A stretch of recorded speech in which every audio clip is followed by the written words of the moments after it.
தற்போதைய செய்தியை பார்த்து வருகிறோம். பாஜக நிர்வாகி கொலை தொடர்பாக தற்போது இரண்டாவது கணவரை தேடி வருகின்றனர். சரண்யா கொலை வழக்கில் தற்போது இரண்டாவது கணவருக்கு வலை வீசப்பட்டிருக்கிறது. கூடுதல் விவரங்களை செய்தியாளர் குருநாதனிடம் கேட்கலாம். குருநாதன், விவரங்கள்.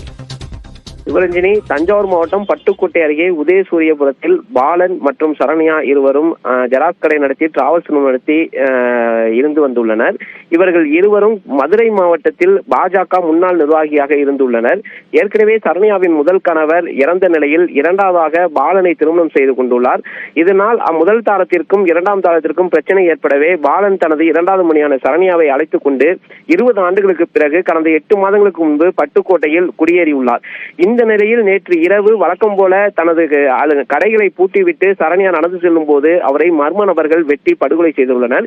இது தொடர்பாக வாட்டாத்திக்கோட்டை காவல்துறையினர் வழக்கு பதிவு செய்து விசாரணை செய்த நிலையில் பாலனின் முதல் தாரத்தின் மகனான கபிலன் அவரது நண்பர்களால் சேர்ந்து சரண்யாவை வெட்டி கொலை செய்து தெரிய வந்தது. இவர்கள் மூவரும் மதுரை நீதிமன்றத்தில் ஆஜரான நிலையில் புதிதாக வந்துள்ள சட்டத்தின்படி கொலை நடைபெற்ற மாவட்டத்திற்குள்ளே சரணடைய வேண்டும், எனவே இங்கு சரணடைய முடியாது என நீதிமன்றம் ஏற்க மறுத்துவிட்டது. இதனையடுத்து அந்த 3 பேர் நீதிபதி வழக்கறிஞர்கள் அருகே உள்ள அண்ணாநகர் காவல் நிலையத்தில் அவர்களை ஒப்படைத்தனர். இந்த சம்பவத்தின் தொடர்ச்சியாக காவல்துறையினர் விசாரணை நடத்தி வந்த நிலையில் இந்த கொலைக்கு முக்கிய குற்றவாளியாக பாலன் செயல்பட்டு உள்ளது தெரிய உள்ளது. அண்மையில் உதயசூரியபுரத்தில் 43 லட்சம் மதிப்பில் இடத்தை வந்து தனது முதல் தாரத்தின் மகனான கபிலன் பெயரில் பாலன் வாங்கியுள்ளார். இதில் சரண்யாவிற்கும் பாலனுக்கும் இடையே தகராறு ஏற்பட்டுள்ளது.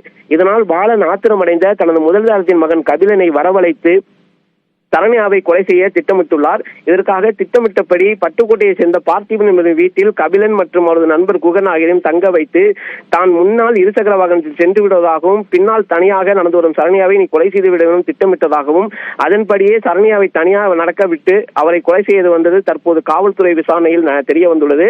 இதனையடுத்து முக்கிய குற்றவாளியாக செயல்பட்டுள்ள கபிலனை தொடர்ந்து காவல்துறையினர் விசாரணை நடத்தி வருகின்றனர். சிவரஞ்சனி, விவரங்களை வழங்கியமைக்கு நன்றி குருநாதன்.